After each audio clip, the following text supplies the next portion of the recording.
Welcome to Rates and Barrels. It's Friday, March 29th. It is another live one. Derek the Riper, Eno Saris, Trevor May, all here with you on the day after opening day, or at least opening day here in the States, which I count as real opening day. We need more than one game for it to be opening day. Even when we used to do the Sunday night baseball opener back in the day, I never liked that standalone first game. I like the full slate. I like to just dive right in. That's the best way to start the season. So I feel like now we are off and running. It was a fantastic opening day. We're going to dig into some takeaways from that.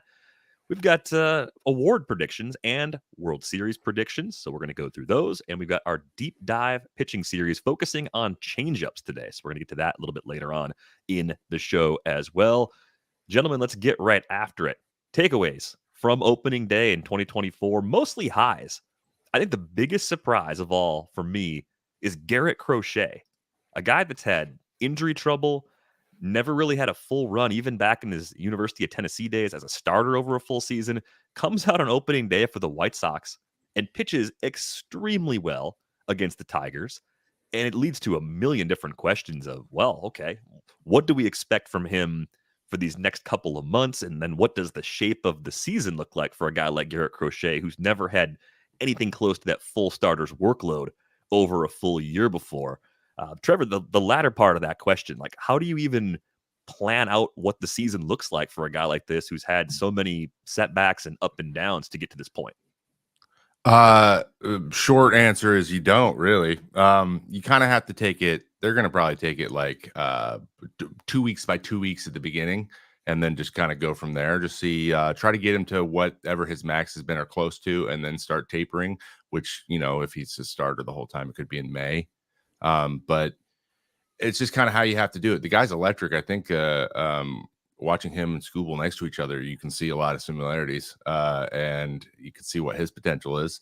And so it's exciting. But again, like if you're not on the field, it just doesn't matter. And taking it step by step for him is going to be the biggest thing. But fortunately, he's on a team that is not going to compete. They're not interested in competing, and he's going to get the opportunities to get his starts in. Like, it's not like they're going to need to move him out of the spot for someone doing a better job, or they can be patient with him. And that's a really, really good situation for Crochet to be in my opinion. Yeah, they don't have to, like you were saying, saying, the end. Yeah, they can just like run the innings now, and when he runs out, if that's July, they can throw him in short relief for a few months at the end of the season. Like whatever their plan is, front loading the bulk of the innings is always the best plan, because injuries could derail your plan if you try to structure it perfectly. And for contending teams, that's that line they have to walk. It's like the anti-Bueller, right? You know, Bueller's coming back, but they want him for the postseason. So they're going to, you know, they don't even know what they're going to do. They were discussing still today. Like, is he going down to Arizona for extended spring training, or is he, you know, going to the minors for a rehab stint? Because they want to save all those bullets for the most important games. But you know, a couple of things stood out for me. You know, I always gravitate towards the pitching side, and you know, there was the returns from injury. I think Shane Bieber, you know, looked really great yesterday. The velo was up. He also discovered over the winter that he changed his breaking ball grip. And he said that he'd done that unbeknownst to himself, and that was a little upsetting, but at least it was relieving to have figured it out. He looked like he had figured it out. His breaking ball stuff plus was big up, and his velo was back up, and he just looked really, really good. Frankie Montas looked pretty good. You know, he got out there, and I don't know if it's ever going to be the same level as where he was at his very best in terms of velo and stuff. I think it was more like 94. So we got a question. Is a seam orientation then for Bieber? What happened was that he was chasing like a movement pattern. Like he was like, I want to like have this movement on my curveball, and I want it to be the same. Like he was chasing consistency on the curveball, and he said they just kept choking it harder. And what he ended up doing was moving along the horseshoe. So it was actually a grip thing. It was like 100% a grip thing. And in fact, when Chris Lang and the Driveline guy presented it to Bieber said, well, how much is this a grip thing? How much is it other stuff? And Lang was like 100% a grip thing, which is like kind of embarrassing as a pitcher to be like, oh, yeah. You know, I've thrown this bitch my whole life, and accidentally changed the grip, but he said that once he sort of got over that embarrassment, he was especially relieved. Yeah, Montas on the flip side, yeah, that's a caveat. I think in terms of results, that's a caveat. But in terms of process, the velo being up and the breaking ball being back is huge. I think he could be. I don't know if he's going to be peak, but I think he could be back to sort of 2022 Bieber, where he struck out more in the batter per inning and looked pretty good. On the flip side, Zach Gallen was down big and 91.8 on the fastball.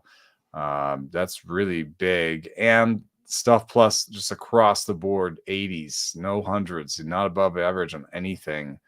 And I don't know why.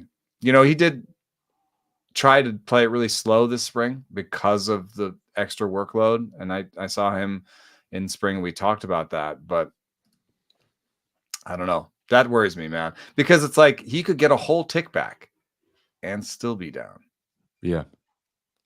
And I mean, going to World Series, it's a lot more pitching. And it I look at what the Astros do you see Verlander every year. He's like, I'm gonna start later and later and later because he's just playing he's playing an extra month. He's playing a month longer than everybody every single year. That wears on you from all kinds of angles. So it's so interesting. You would think 4 months off would be enough. Rarely is to fully get back to resting, or 3.5 months. It's especially as you get older. So he's just dealing with that for the first time, which it could be a little bit of take it slow, but it could also be he's still feeling a little fatigued. It's going to take him a little bit longer to get back in full shape. Gallen had 15 swings and misses in this outing, which is a little bit surprising given the stuff deterioration. But the Diamondbacks also put up a 14-burger in the third inning, and that is some wiggle room to work with. So I wonder if he backed off a little bit, going through the order, just chewing up the innings, saying, "Hey, we got a big lead. No need to push it here. Let's see what start 2 and start 3 brings." He's kind of that kind of pitcher. I mean, he's a wide arsenal guy who thinks about the full season. It's possible. But I like what Trevor's saying too about this extra month that he pitched. Trevor, you never gave up a run in the postseason. Not any of my own. Yeah, I did cash one in. I got DD'd one time for a single, but no, yeah, I didn't. But I also never got past the first series, so so it's pretty easy to do it in I a one just or two. say nails in the postseason. Nails. I'm just ice in my veins. That's what I'm known for. Is my postseason pedigree, my 1-8 record. But also interesting though was that John Smoltz once said that each postseason pitch felt like 3. Just in terms of adrenaline and how hard you're throwing, and then the fatigue afterwards. I don't know if you pitched. It looks like 5 innings. I don't know. What does that resonate with you? It's true because you're just anticipating it the whole time. It's just a level of energy you're burning, just sitting and waiting. It is silent out in that bullpen. Nobody is speaking. I had to try to loosen it up because it was me and Ottavino had a lot of playoff, had most of the playoff experience. Ottavino was on a streak at that point, and I had gone 3 of the last 5 years or something, and no one else in there had any experience really. And so it was just a lot of chewing nails and a lot of looking at the ground, and we had to try to keep it light. But yeah, that by itself is exhausting. Then you go out there and you just release all that energy, and then when you're done, that feeling of relief, it's like you're the most adrenaline pumped you've ever been, and then obviously the crash from that is even more intense. How does the adrenaline on opening day compare to playoff adrenaline? Is it one of the few regular season days that comes close? Yeah, it's similar. It's similar because it's this this is gonna sound, it's a little selfish, but players do think this, you want to start strong. For example, you don't want Freeland's to start, right? He had a season killer the first time out of the year and giving up 10 runs in your first outing. You're just chipping away at that ERA the rest of the year. You're chipping away at this ERA. And when you now when he gets to a 6, he's going to be pumped. That's kind of where we're at now, because it's going to take 3 starts, even if they're all nails, just to get there. Yeah. So it's but again, it's only up from here, right? I guess. So you want that a little bit, just like in the playoffs. And Seth Lugo said this better than anybody. He put it better, more concisely. than ever before. I go, hey man, you excited? Congratulations, your stats are locked in. I said that last day of the year. He's like, yes, because he was going into his platform year. So he's like, okay, that's what I have to go with. He was really worried about free agency, as many got like just like thinking about it a lot, which is normal. And I go, playoffs, like now this is by itself. None of these don't matter, but they matter, but they don't matter. Like, so just go out there and like do your best. And he goes, he looked at me and he paused and he goes, I just don't want it to be my fault. And I go, yes, we're all thinking, stats, just so you know, we're all thinking that. Everybody's like, okay, you know what? If things don't go well, though, please don't let the loss be my fault. Like, you don't want to be the guy. Like teams employ all these like shrinks if they have them that are like, no, don't think like that. But it's like, just, this is an opportunity, Trevor. This is an opportunity to show everybody how good you are. We've seen the Bill Buckner clip 10,000 times. That guy was so good, and I don't think people understand how good Bill Buckner was because that's all they. And now that's all we know about Bill Buckner. He was an incredible player. He was a great hitter, and nobody talks about it. It's just that one play. So 15 years on the radio, podcast, television, and you're remembered for the F-bomb, right? That's just exactly. That's just how it goes. A couple other things that happened yesterday on the slightly negative side. Royce Lewis got hurt running the bases. He is having an MRI, so we're still awaiting further details there. He described the injury as having an MRI. It's not just like, oh, it's slightly sprained ankle. I was hoping it would just be a slightly sprained ankle. He said cramp, and the way he kind of pulled up, it did look kind of like a typical quad or hamstring at the time when I watched it. But given that he's had 2 ACL tears, you're like, okay, I wonder if it's like his body or if it's like his training. You think if it was his training at this point, he would have changed the way he trains a couple times. Yeah, it seems like bad luck. But they have. I know for a fact they have changed how they trained a bunch of times. So it's like it's not like a lack of effort to figure out what's going on. It really isn't. You guys work really hard, but it's just like made of porcelain. Like just like things are happening. They're so weird. It's like running, and he doesn't even step wrong. He just something gives, or I don't know. It's just it's weird. Those two guys, both of them are just they have a lot of that stuff. I was really, really looking forward to Royce, and of course, day one, something like this happens. So I hope. And he like hits a homer, hits a double, and you're like, yeah, it's the year of Royce, baby. It still could be, and it is a quad that they're looking at this time. So fortunately, they're not taking the MRI to look at the knee or something more severe. But we'll see what happens here in the next couple of days. Justin Steele got hurt fielding the ball too, hamstring injury for him. It's an IL stint, which is going to put some pressure on the Cubs' young pitching depth right away. I think this is one of the vulnerabilities for this Cubs team. Yeah, I don't even know next man up. It's Smiley, I think, initially. But it could be an opportunity for Ben Brown. As a reliever. Yeah. But I think Ben Brown might be the guy that gets a call up.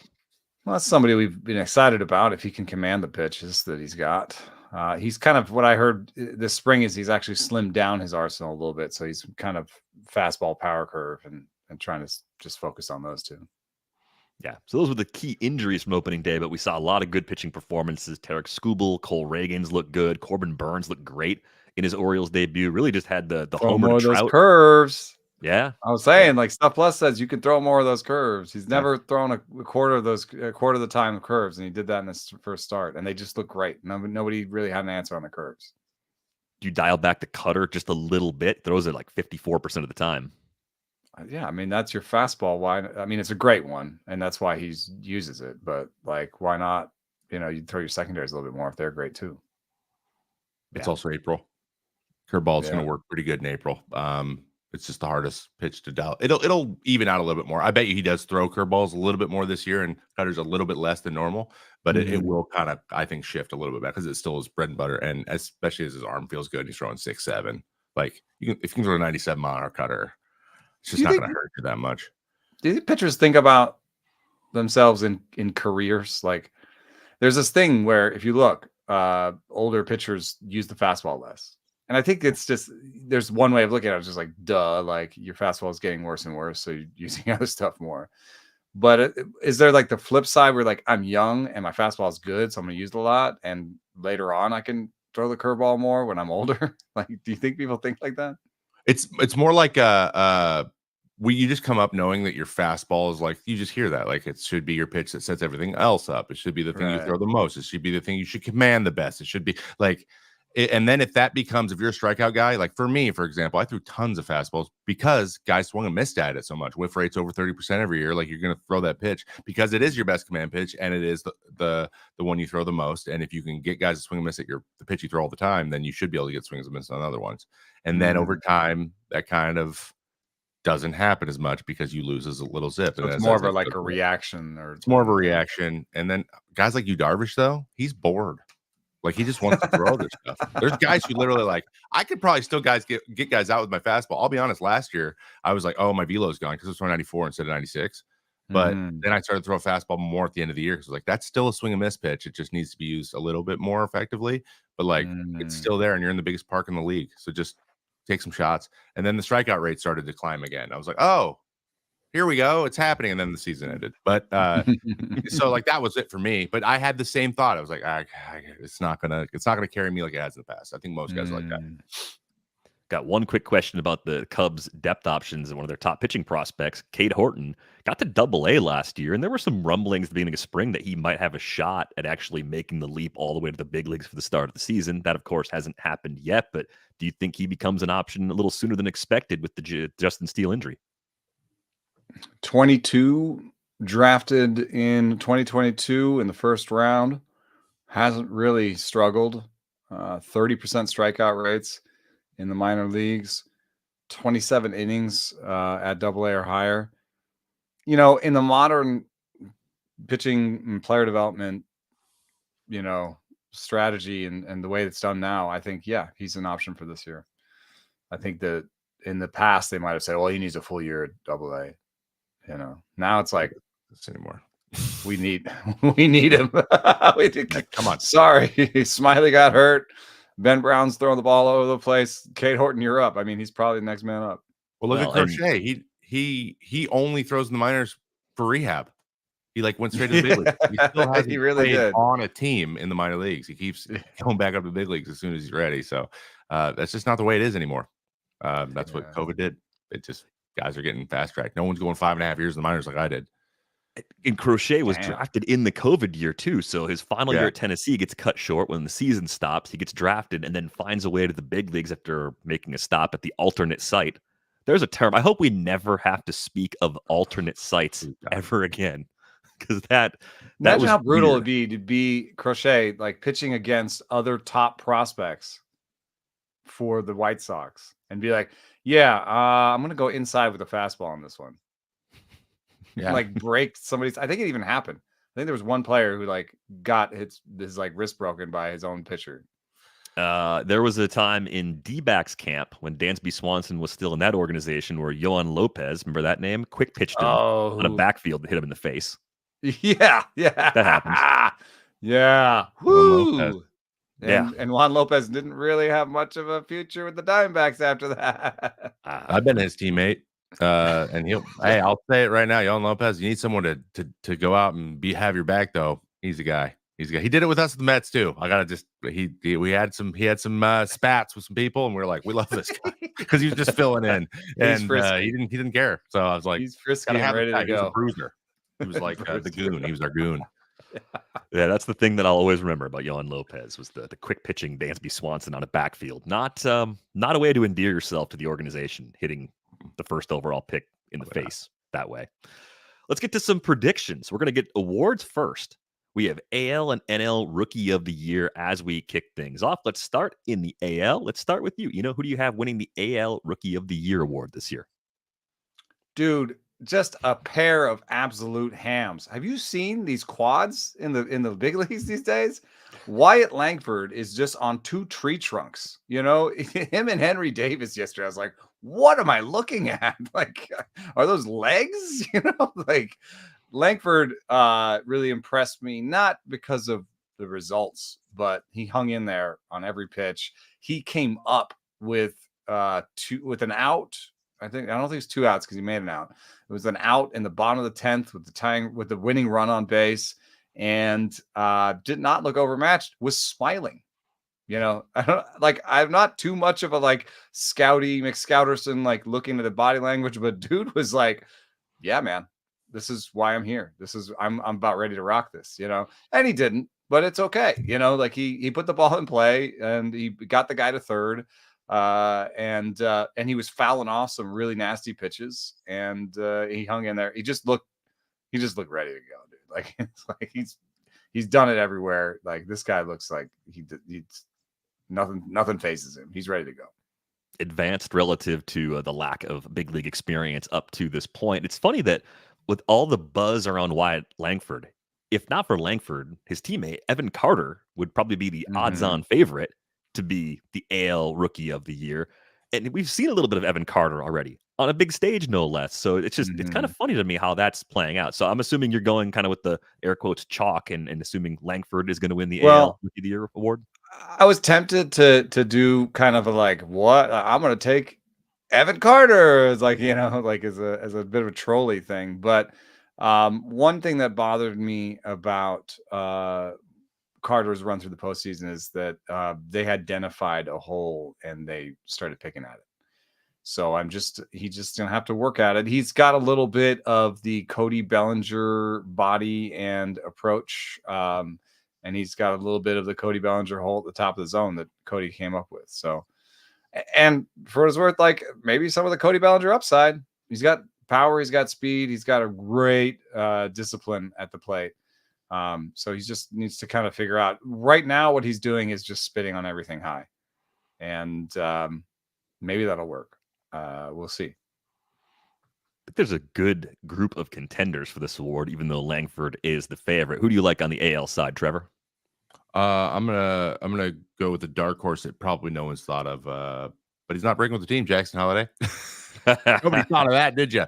No, I was just really impressed with him in spring. I don't see him struggling a lot in AAA, and I also don't think I don't think there's a lot in front of him. I don't think like a lot needs to happen to get him up. I think they're one injury away in a spot that gets him opportunity to play. A lot of people are giving the Chris Bryant like he might be held down for service time. That's just not the way things are being operated anymore like that, because there's other ways now to maintain control over players. So he's impressive. He's got the pedigree. He's got just a great support system too. So like even when slumping or struggling happens, he's got people to talk to that are just as good as anybody. Big leaguers. Exactly. Like he has an advantage in those ways that even the thing that really sinks rookies, I think, that where they like get in over their heads and whatever, the ones with the best support systems, they learn that stuff the fastest. So that's kind of what I'm looking at. And I'm just fully bought in on it. I love watching the Orioles play, man. I just think he's going to plug right into that group because they're all young and they're all so excited to be there every day. And it's like, it's just a perfect situation. And he's going to get lots of pitches to hit because there's other guys they have to avoid in that lineup that have proven at the big league level. So I wouldn't be one bit surprised if Jackson Holliday came up in like 3 weeks and then ended up winning the award. It doesn't have to be the guy, given the quality of the lineup in Baltimore. That's probably true a little bit for Wyatt Langford, but I think there's a little more pressure on him, relatively speaking, when you look at those two lineups. They see Langford as an immediate heart of the order sort of guy. Holliday might work his way up simply because they have the luxury of playing it that way. I'm taking Langford just because of the chalk factor. I think that little extra time could make the difference. I think it's going to be a great year for this crop of AL rookies. I got a dark horse real quick. Yeah. Like Meadows in Detroit. What I really like about him is that he'll steal some bags and he'll hit some homers. And, like there's luck in these things every year. There are players that win it who aren't as good as the other rookies, because it's a 1-year reward. And so basically if Parker Meadows gets lucky on batting average, he could have something that looks better across the board because he will hit for power. He will steal. And I think what was interesting on opening day was he played against a lefty. So if they're going to play him almost every day, he has the chance of racking up those counting stats. Yeah, I think it's a great call. I mean, an important piece for this Tigers team here in 2024. Let's flip it over to the NL side. Trevor, you get the first crack at the NL side. Who do you like for the NL Rookie of the Year award?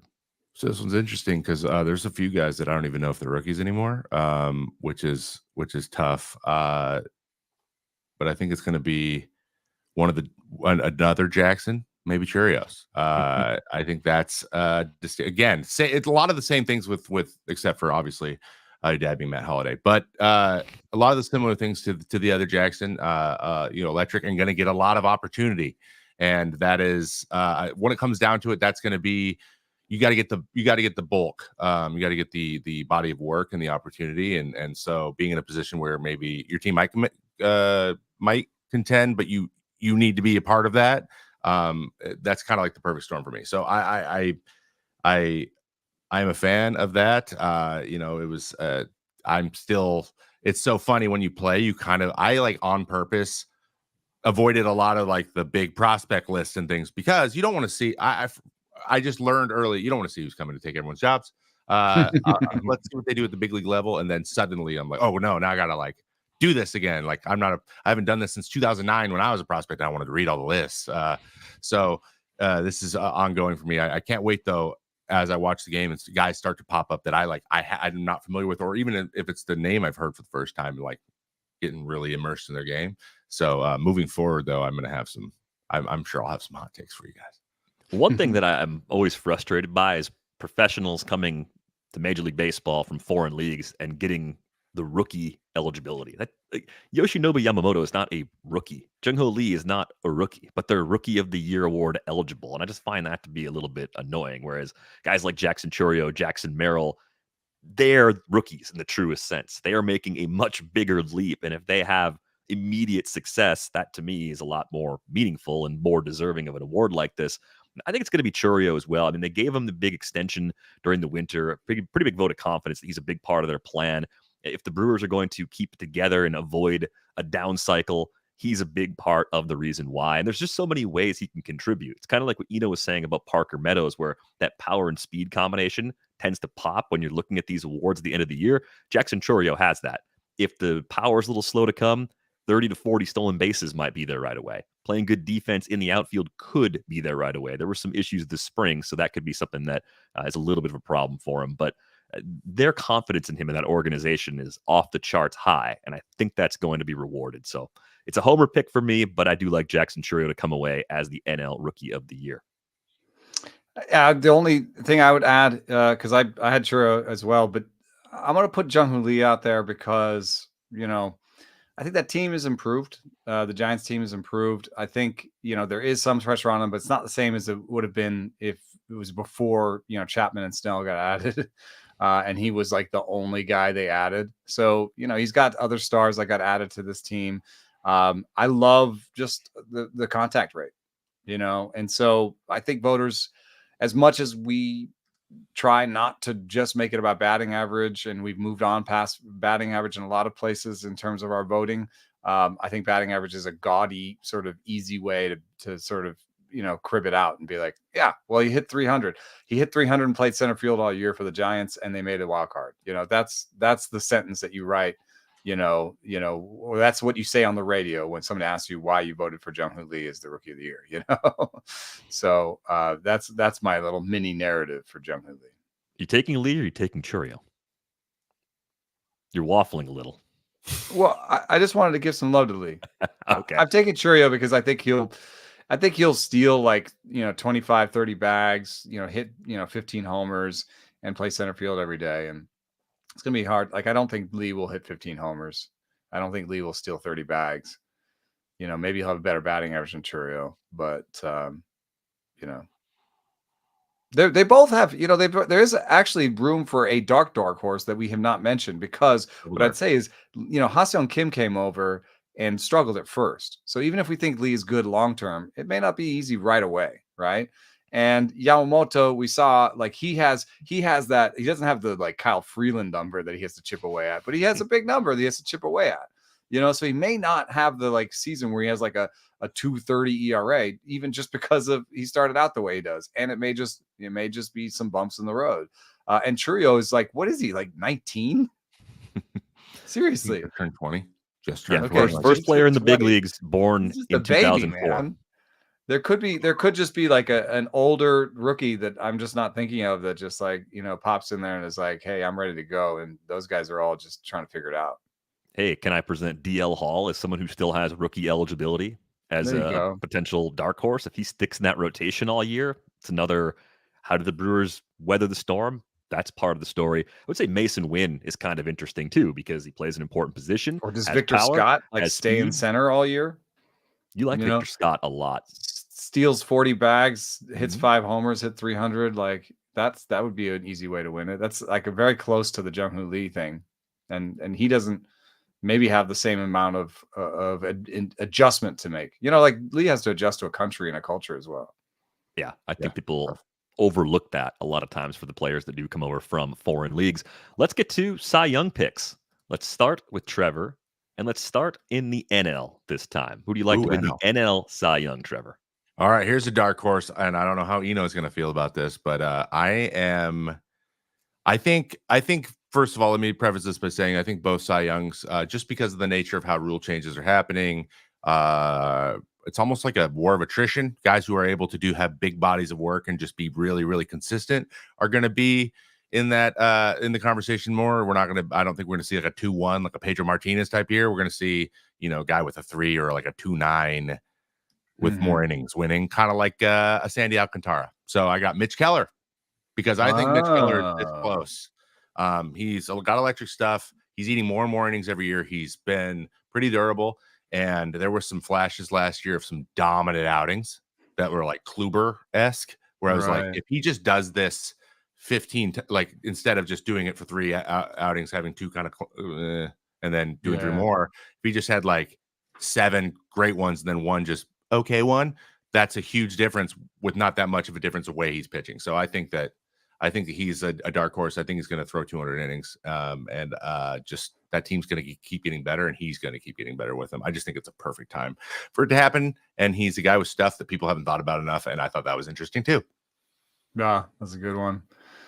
I'm going more chalk with Spencer Strider, and one of my reasonings is that I see the Cy Young a little bit like the Oscars, where you have to be a top 5 Cy Young guy to then win the Cy Young. Like it's rare to have a guy just come out of nowhere. Usually a guy that wins a Cy Young has gotten Cy Young votes before. That's the kind of Oscar thing. You get nominated, you win for a role that wasn't as good as the one you got nominated for before, but you had to you had to establish yourself. You had to put the quality together with the quantity. That's something that Strider hasn't quite done yet. He's had a year where he had the quality his first year, but he didn't have the quantity. The next year he had the quantity, but not necessarily the quality. I see him just sort of putting the two together. I like, the curveball. I think, even the change is okay. And like, I think he's going to throw a little bit more of those in an idea that like, I'm going to avoid some of these homers, that he's more of a complete picture. Exactly. So I agree. Yeah, I know it's chalky, but hey, I think that somehow I think Cy is a little bit chalky. Like, think of who won it last year. A lot of them were like, oh yeah, Garrett Cole won the Cy Young. Big solo. Yeah, he's only been top 3 5 straight years. Exactly. That's my point. Yeah, I figured if you're going to beat the chalk in the NL, you have to build a monster that is as good potentially as Spencer Strider, but one that just needs the volume. And I feel like that describes Tyler Glasnow. And I've been pounding the table in my head. I was like, he's going to say Tyler. All winter, I've been saying, look, the durability concerns are real, but they're a little bit overblown. We do have some closer to full season workloads when we start to include seasons where he was up and down or back when he was in the minors all year. I think he can get there. I think if you get 30 starts from Tyler Glasnow, he's going to be just as good as Spencer Strider. And I think being on a great team certainly helps, because we know in the minds and eyes of the voters that you need to have a gaudy win total. And being a Dodger kind of checks that box. But it's just the stuff is off the charts good with Glasnow. The per inning numbers are excellent. I think it all comes together for him. And one of the questions I saw floating around Twitter, I think it was our friend Rob Silver, was saying, would we feel this way collectively about Glasnow, the Glasnow optimists, if some other team had been the team to acquire him? Are we giving him the benefit of the doubt because it was the Dodgers? For me, no. Stuff is stuff. It plays everywhere. And it's the track record in the past that I still believe in as far as him getting and staying healthy. That's what it is. It's not some Dodger magic thing, because the Dodgers don't seem to have any added ability to keep guys healthy beyond any other organization anyway, right? It's unrelated for me. So just pure faith in Glasnow being excellent. And people are asking in the chat, the Live Hive, wondering if the Tommy John honeymoon period is real. I don't know. There's been some pushback on that one, if it exists or not. But there is generally like I think there's more like a moment where you might have a revision. So like there's you have the Tommy John, you go out there and there's like that sort of shaky couple of months where it could go either way. And then if you are healthy, you got a new ligament, you're good for I think there is a honeymoon. I don't know. I'm speaking from a little bit from the research and what's out there, but also I don't know, just guessing a little bit. I don't It know. seems You had more like an Tommy John. unknown. Like, how did you feel coming out of it? Like, once you got past the sort of, oh, I've got a new ligament in there, like you felt good again? Yeah, honestly, even the new ligament thing never really like I don't think I was conscious of it really at all. That was something I was worried going in. I was like, it's gonna bother me because I had teammates that just like turned into robots when they came back. Like, they just couldn't get over it.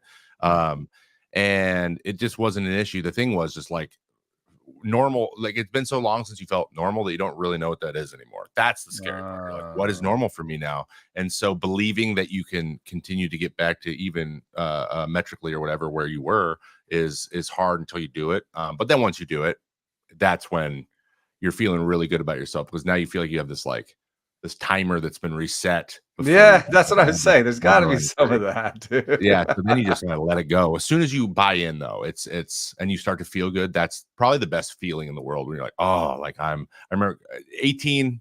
There was moments I was like, I feel like I have good command, but my velo, my stuff isn't the best it's ever been. But my command was good because that's what I was focused on. I came back in 19 and then both things were there. And I remember that just being like, I like the year after the year you come back. That's a little bit like the first year back, like command. Usually it's the other way around. Command is behind. Yeah. I think that was the best way to do it. Getting like a month at the end of a season, getting an off season, and then going into the next year. That's when you feel those are my favorites. Someone who came and played a little bit and showed us that everything's fine, and then got the full off season. Yeah. I have a sort of anti-glass now. Just one I want to throw out there is Aaron Nola, where I'm not saying that he doesn't have stuff. What I'm saying is here's a guy that will put up the bulk, and what we've seen is he can be really good. I don't know if he's getting lucky on homers. In the years when he has lower home run rates, he can be really good. So if he just figures something out that works for a year and lowers the home run rates, he's totally the type of guy that could win it. It's not a guy that I'm picking. It's just that I want to throw him out there as kind of the anti-glass now. I think it's funny that you brought him up only because you expressed a lot of concerns about those downside seasons when we were having more of like a fantasy conversation about expectations for Nola, right? Like the finishes end up being a lot lower than you'd expect for someone that has the ceiling that he has. So yeah, it's fair. I mean, the situation is just right for him to do it again in Philadelphia. Right. Let's go to the AL side. Who do you like for the AL Cy Young this year? I got George Kirby. I think he's putting it's the same sort of thing with it's not quite the same as Cole where he's like, been there and now he's going to do it, but it's similar in that and it's similar to my Strider pick, which is just here's a guy who's, been here, has the bulk and is now like adding a knuckleball and, is like he's playing around with that last piece. And that last piece, I think, is often what takes you into Cy Young territory. So it could be the splitter. I doubt it's the knuckleball. I doubt we're going to see a ton of those. But the splitter could really kind of pull the whole room together in a way. And then on top of that, when you have a guy who has this new pitch, there is still the novelty value in the first year. Like, year 2 or year 3 of throwing that curveball for Strider, people will, okay, we've game planned for this. We know what it looks like. We're more ready for it. Whereas year 2 or 3, same thing for the splitter of the Kirby. But in year 1, the first year you break it out and you already have these other pieces, his great command, his decent fastball, his awesome slider, like, those, you have those things in your pocket. You add a wrinkle that people have never seen. That's kind of what you're happening with Cy Young, I think, is you have all these pitchers. You have like sort of 10 to 15 pitchers every year that are good. And then something happens that just brings them, that above. And so I think you have your Cy Young contenders every year. Kirby's a Cy Young contender every year. But I like this idea of like, oh, I haven't seen the splitter. What the hell is this? The extra wrinkle. Yeah, you were talking about that earlier with Corbin Burns, adding a pitch this first start. And I like Burns for similar reasons in the sense that, well, he's chalky like Strider, although it's more flattened out when you look at odds for AL Cy Young. There's like 7 or 8 candidates that are kind of all co-favorites, if that's even possible. Part of it's being in a more pitcher-friendly environment. Part of it's switching leagues and seeing a lot of guys who have not seen a lot of him. I think all of those things paired with Corbin Burns not really losing any stuff last year, even though it wasn't quite the elite of the elite season people were hoping for. I think he wins this Cy Young and rides off into free agency on a really high note. That's a good pick. He looked good. For me, it's George Kirby's teammate. I think Louis Castillo is going to have the best chance, just because he's the guy who's been he's in the conversation, top 7 or whatever every year. And like I said, he's just so wildly. It's always like a 305 and 200 innings, strikeout per inning. He's a guy who, if he can make that adjustment to the throwing too many fastballs, because I think he does. I think he gets very fastball heavy and then gets himself into a situation where he gives up like the 3-run homer. That's the issue, because he's a sinker ball guy for the most part. Got ground balls. That changeup's still disgusting, but he gets one-dimensional at times because he feels very confident in it and he throws in that park. So if he commits to maybe a slider, is throwing the slider a little bit more. It's not a great slider, but it is different. And if he gets a little bit better at that and avoids a couple of those big outings, because he had a couple of them towards the end of the year last year, if he avoids those, he'll have that 3 or that 295, and he'll lead the league, or he'll be up there top 3 in innings. And I'm obviously high on the Mariners for how they're going to have it this year, and he's going to be a big part of their success. So if they have a very good year and he does what he generally would have does, just slightly better, I think he has got the best chance to win it. Yeah, it's a rotation that has at least 3 present day candidates to win that award. I think you could put both Gilbert, Kirby, and Castillo all into that mix. Let's go to MVP picks. We'll start on the AL side with this one, and we'll throw it to Trevor first. Sorry, guys. Going to go with another Mariner. Julio. I got Julio. I think it's Julio's time. I think they're going to be high on him. I think they added some quality bats that are different than they've had in the past, that aren't all homer or nothing or fly ball or nothing type guys. A little bit harder to face or plan for guys in the lineup that are going to get him more pitches to hit. And it's not going to be all on him, even though it was all on him for a long time last year. They still won, and it was him doing it. So he has that ability just to take over a game, which is rare in baseball. But he won't have to. And again, I think situationally, that is, everyone stays healthy, or at least a lot of the weapons do, to keep kind of protect him in that lineup. That feels pretty good for me. And also, I would be able to watch it in real time, which they got that bias too. There's a little bit of wishful thinking going on my side. I don't know if you guys can tell. I'm doing my bold one. I'm sticking with it. Instead of my normal idea for picks is to just make a ton of them and make different ones on the podcast, make different ones in writing, and I can point to something at the end of the year. But what I'm going to do this year is stick with my Vladimir Guerrero Jr. Pick that was for my bold predictions. One thing I really like of the show cover curse. Yes, exactly. The reverse show cover curse. Yeah. What I really liked, though, from his opening day game was just, like I said, laying off of. It was actually what we talked about yesterday on Rates and Barrels, is that, if he can just lay off of the low pitches, which he can make contact with, but will turn into ground balls and maybe singles, but maybe not much. If he can lay off those, he can have more of a nitro power thing. And that's what he did yesterday. If you look, he didn't swing at anything in the lower third of the zone, even inside the zone. And yes, that's called strikes and maybe some more strikeouts, but he got a hold of it, and really stuck with his plan. So I like that. I like that you're sticking with that as a regular prediction on top of it being a bold prediction. It means you have a lot of conviction in it. It's really good. I'm with Trevor. I've got Julio Rodriguez winning the AL MVP. I mean, he already crushes the ball, hits the ball hard. He steals bases, does everything you could possibly want. And I think that how he gets there, the next phase adjustment is slightly improved plate discipline. You put that on top of what he already brings to the table, and you get something closer to what Acuna did last year in the NL. I think he is capable of reaching a ceiling like that. So I'm with you on the supporting cast. I think striking out less as a team creates more opportunities for Julio to be an even better accumulator. He didn't also even need that. Batting with people on base is easier. Yeah. So if all good things. If the rest of the lineup is on base more often, then that'll help him. Getting a lot of questions from the live hive. Am I dipping out to watch the Brewers game? Do I have it on another screen? Are spoilers allowed? I don't have it on another screen. I'm always worried about bandwidth during a live stream. Spoilers are allowed. And don't mess with me. Like, you can be honest about what's happening. You don't have to tell me that Jackson Churio. Oh God, look at that score. Yeah. Wow. I'll catch up on it once we're done here in just a little while. Let's run through our division winners. We'll start on the AL side. We're going to hit these pretty quick.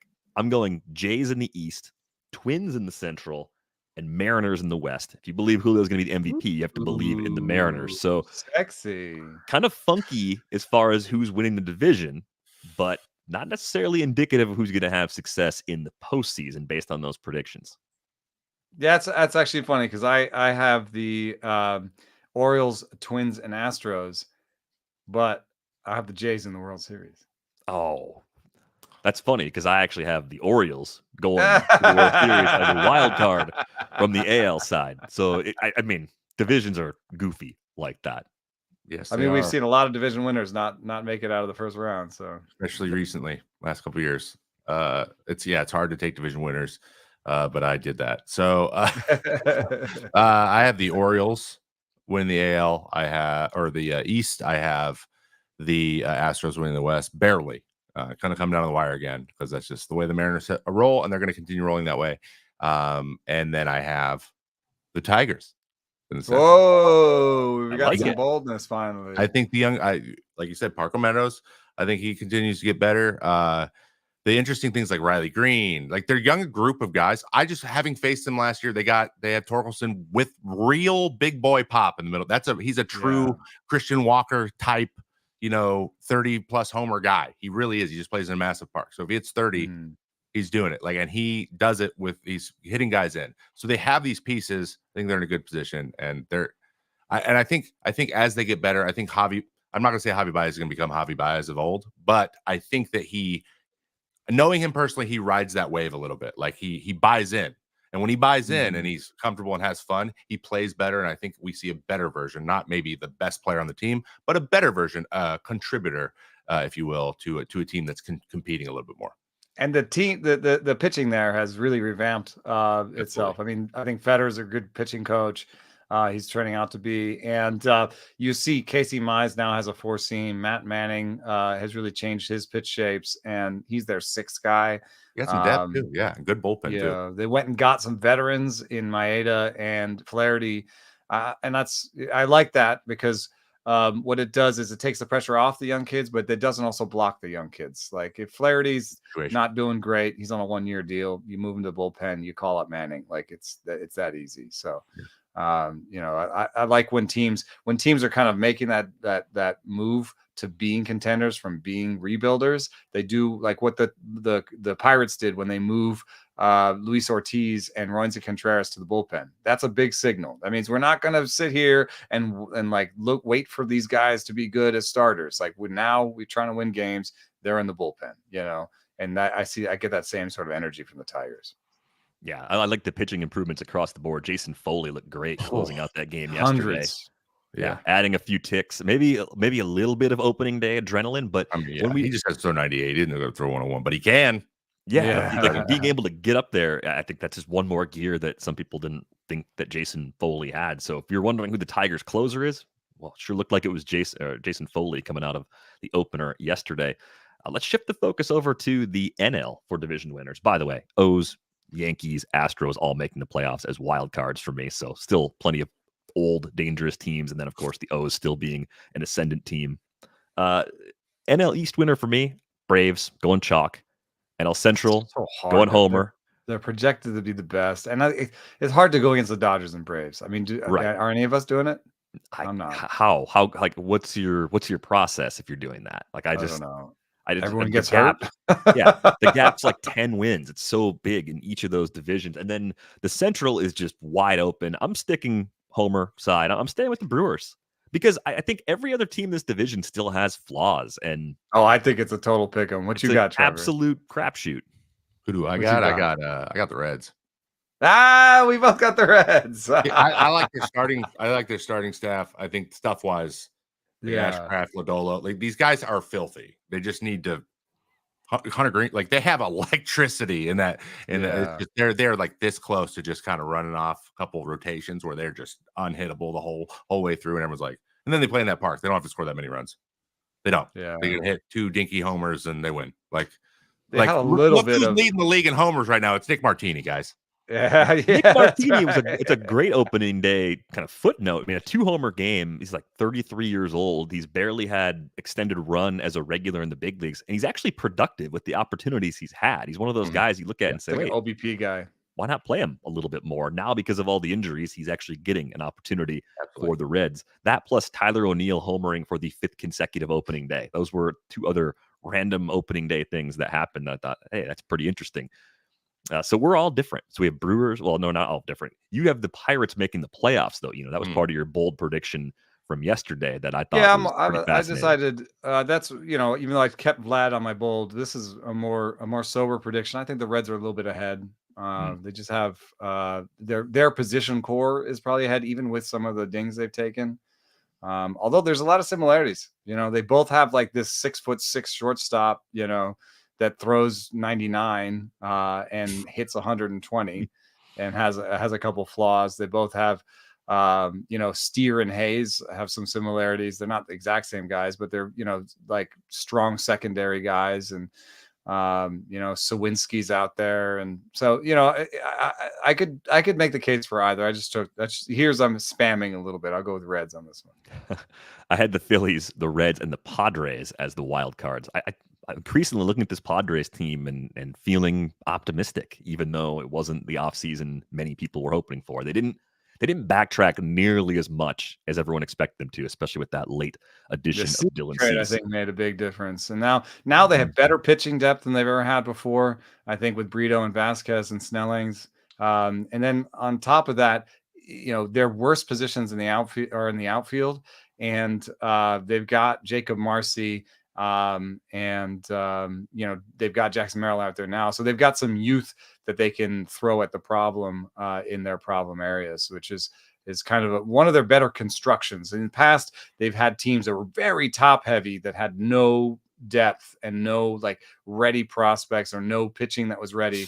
This is the year where it's kind of like, okay, we've got our stars, but also our depth is in the right places. Yeah. We have like 4 ready arms in case somebody goes down. We have 2 outfielders that can come in. Graham Pauley and Jacob Marcy are ready to go if Azokar and Profar are just it's not going to be that good this year.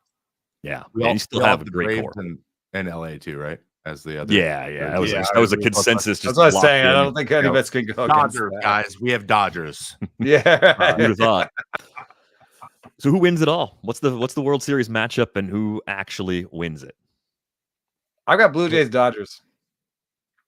Blue Jays Dodgers. The Ohtani finalists. Interesting. Yeah. I have Braves Orioles. Orioles taking it. Same matchup I've got Braves Orioles taking it. We are of the same mind. I think the Orioles experience last year will pay off. I think you were talking about this earlier in the show. Like there's this sort of like tightness when you haven't been to the postseason before.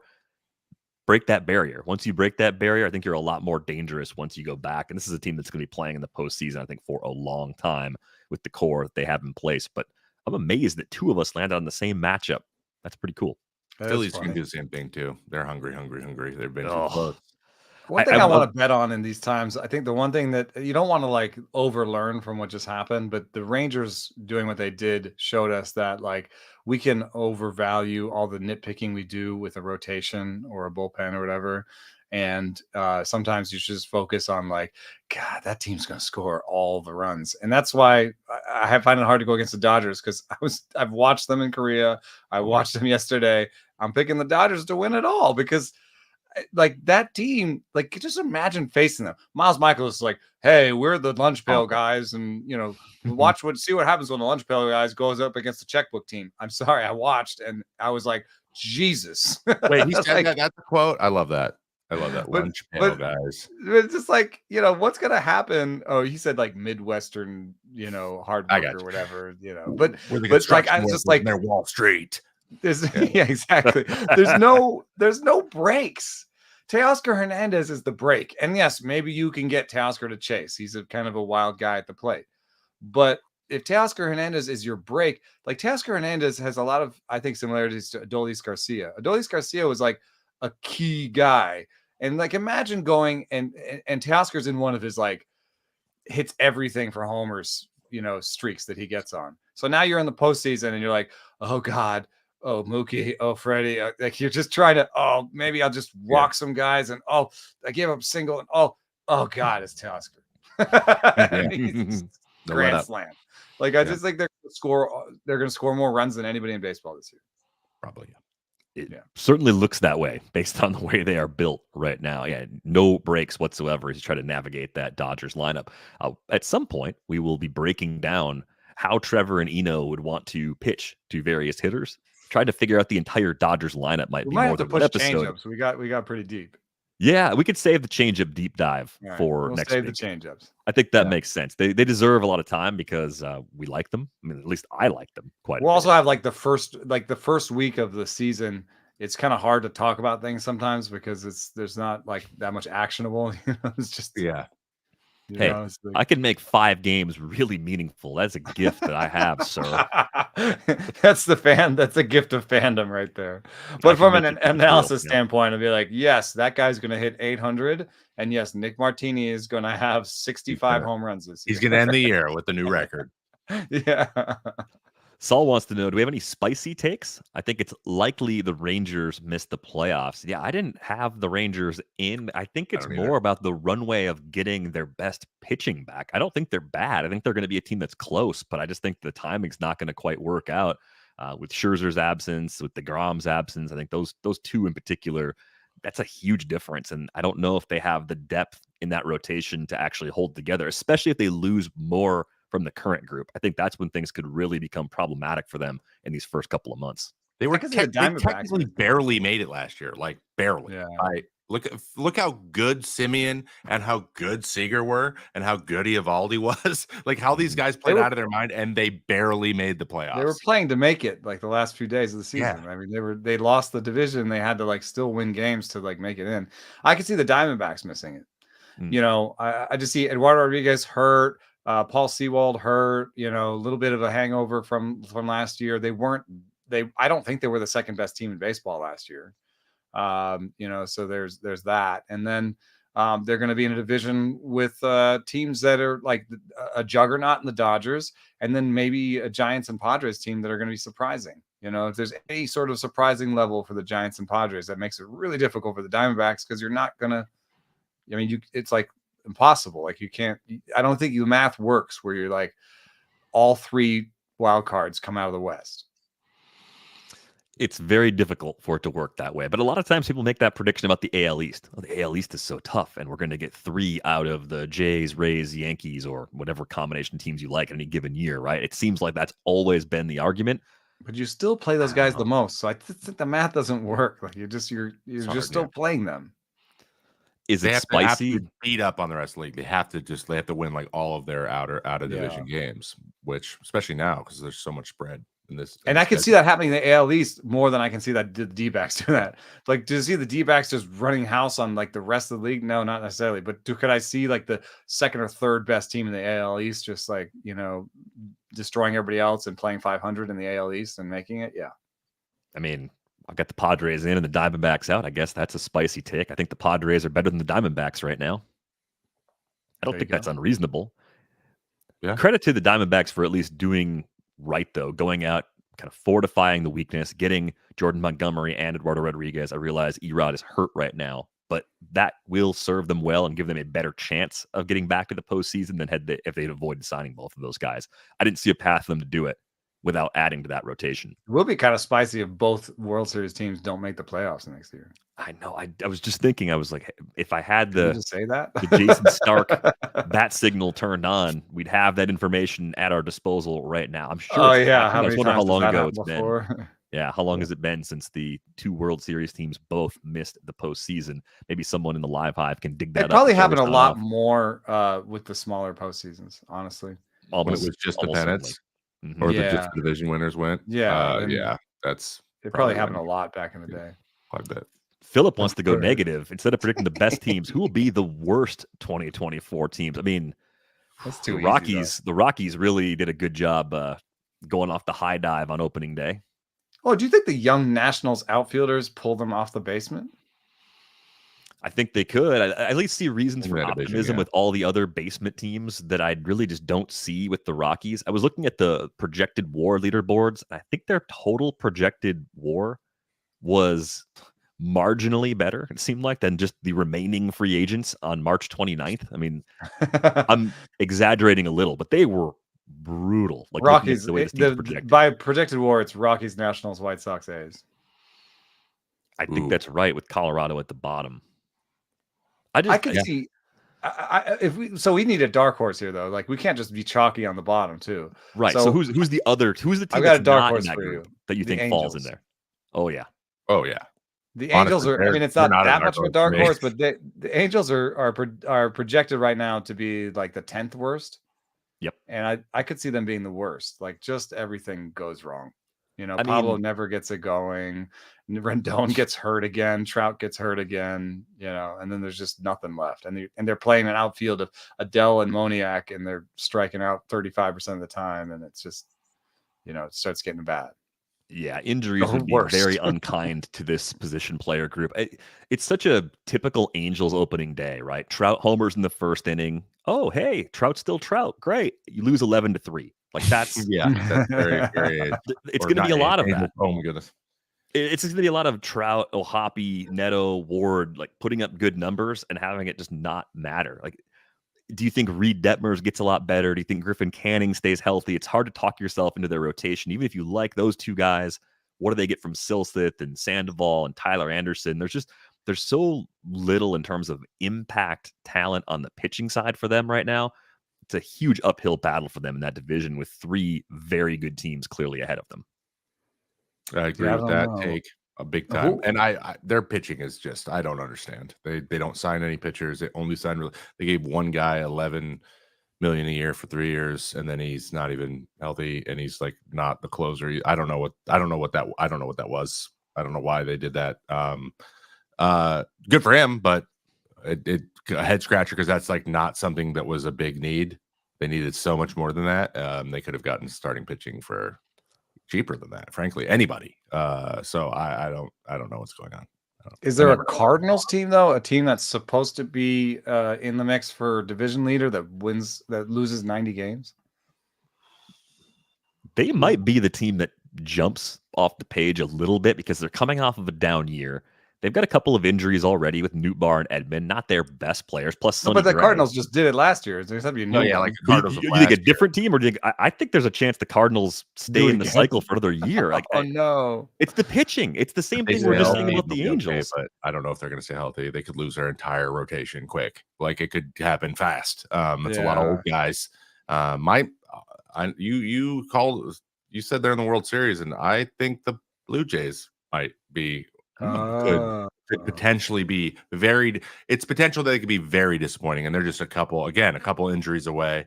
You know, like it's like the Gossman shoulder thing comes back up, and and then they like lose Vladdy and Bichette like for a couple months together, and then you're like, how do we score any runs? Like, how do we do this? You can't just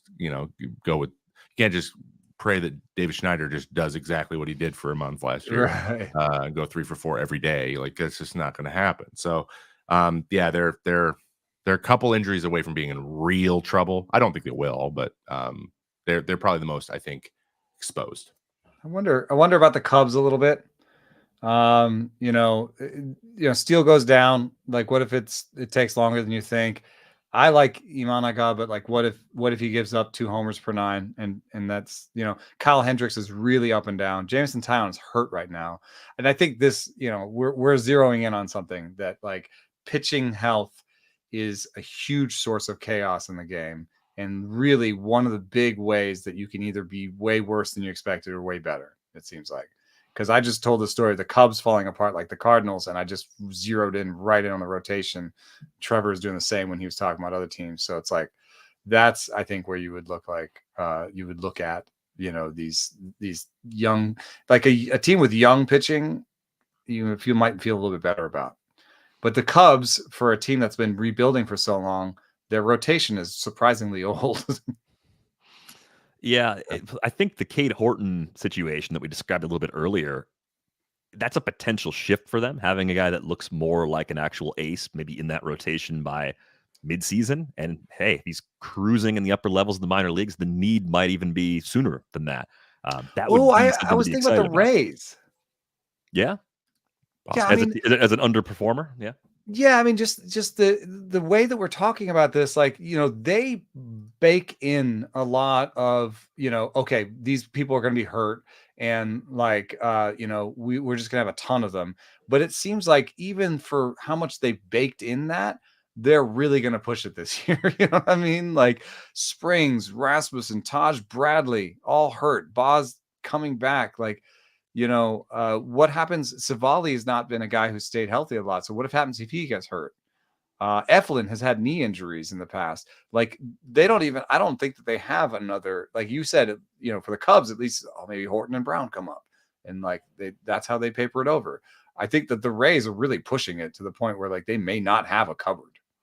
It may look really bad for a while. So I think with Junior Caminero as an impact bat coming up, they got some help there. With Boz probably back in the rotation at some point in May, they get a big lift there. A lot's going to hinge on Taj Bradley getting healthy and taking a step forward. But you're right, they're vulnerable right now, not as deep as some of the Rays teams we've seen in recent years, and I don't think any of us had them in as a wild card. So I think collectively we are a little bit down on the Rays right now. We are going to go. Thanks to everybody in the live hive for showing up. 1 o'clock Eastern every Friday. We have this on our YouTube channel. If you don't have a subscription to The Athletic, get one at theathletic.com/rates and barrels. You can find us on Twitter. I am at Derek the Riper. Trevor is at I am Trevor May. Eno is at Eno Saris. The pod is at Rates and Barrels. Join our Discord. We'll have the link for that in the show description. If you got a question for a future episode, send them our way through there or through email ratesandbarrels@gmail.com. If you enjoyed the show, be sure to like this video on YouTube. That's going to do it for this episode of Rates and Barrels. We're back with you on Monday. Thanks for listening.